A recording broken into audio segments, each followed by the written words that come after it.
AP cabinet పలు కీలక నిర్ణయాలు తీసుకుంది. జలవనరుల శాఖకు సంబంధించి వివిధ పనులకు గ్రీన్ సిగ్నల్ ఇచ్చింది. టీల్యాండ్ incentive for technical hubs policy 2024-29 అనుబంధ ప్రతిపాదనలకు మంత్రివర్గం ఆమోదం తెలిపింది.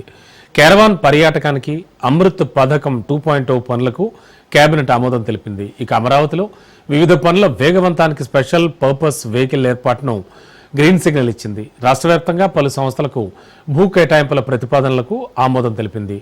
ఇక విద్యుత్ శాఖకు సంబంధించి పలు చట్ట సవరణలు చేసినట్లుగా తెలుస్తోంది.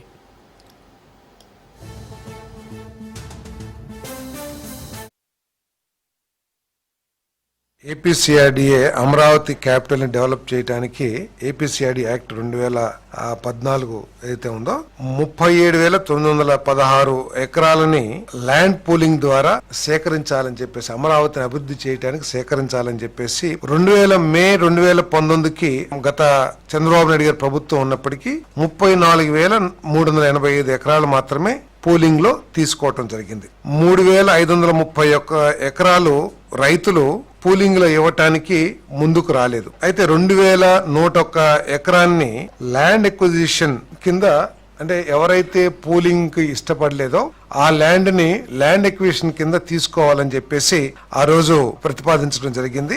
2016-17లో ల్యాండ్ అక్విజిషన్ ద్వారా తీసుకోవాలని చెప్పేసి నిర్ణయించడం జరిగింది. దాంట్లో 191.62 ఎకరాలకి అవార్డ్స్ కూడా పాస్ అయింది. ల్యాండ్ అక్విజిషన్ కింద 369.23 ఎకరాలు ఆ రైతులే మళ్ళీ పూలింగ్ లో ఇస్తామని చెప్పేసి ముందుకొచ్చి పూలింగ్ లో ఇవ్వటం జరిగింది. 1,197.37 ఎకరాలు ల్యాండ్ ఎక్విజిషన్ నుంచి విత్డ్రా చేసుకుంది ప్రభుత్వం. ఇది ఫిబ్రవరి 2024లో ఆనాటి వైఎస్ఆర్ కాంగ్రెస్ ప్రభుత్వం. ఇంకా 343.36 ఎకరాలు ఇంకా విత్డ్రా చేసుకోవాల్సిన అవసరం ఉంది ల్యాండ్ ఎక్విజిషన్ నుంచి. దాన్ని ల్యాండ్ ఎక్విజిషన్ కింద మళ్ళీ నోటిఫై చేసి తీసుకోవచ్చు అని చెప్పేసి లీగల్ ఒపీనియన్ తీసుకుని అడ్వకేట్ జనరల్ సూచన ప్రకారం దాన్ని విత్డ్రా చేస్తున్నాం అని చెప్పేసి మనం చేస్తాం.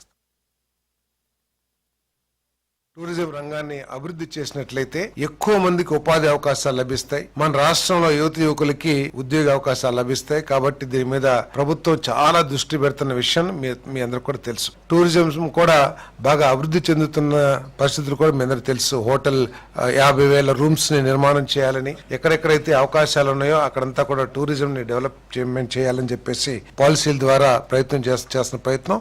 ఆంధ్రప్రదేశ్ పర్యాటక విధానం 2024-29కి క్యారవాన్ పర్యాటకాన్ని ప్రోత్సహించడానికి కేబినెట్ ఏదైతే ప్రతిపాదన చేసిందో కేబినెట్ ఆమోదించడం జరిగిందని చెప్పేసి మనం చేస్తాం. దీంట్లో ఏంటంటే టూరిజం పాలసీ ప్రకారం క్యారవాన్ పార్కులు, తర్వాత క్యారవాన్లు మన దగ్గర ఒక పాలసీ లేకపోవడం మూలంగా ఈ క్యారవాన్స్ ఎవరు కూడా ఇప్పుడు దాకా రిజిస్టర్ చేసుకోలేదు. ఈ పాలసీ తీసుకురావడం ద్వారా మన రాష్ట్రంలో కూడా క్యారవాన్స్, అదేవిధంగా క్యారవాన్ పార్కులు కూడా వస్తాయని చెప్పేసి ఆశిస్తున్నాం. తప్పకుండా దీంట్లో ఏంటంటే మెయిన్ గా క్యారవాన్ ఎవరైతే పెడతారో వాళ్ళకి ట్యాక్స్ రిబేట్ కూడా ఇవ్వటం, లైఫ్ ట్యాక్స్ ఏదైతే ఉందో ఆ రిబేట్ ఇవ్వడం జరుగుతుంది.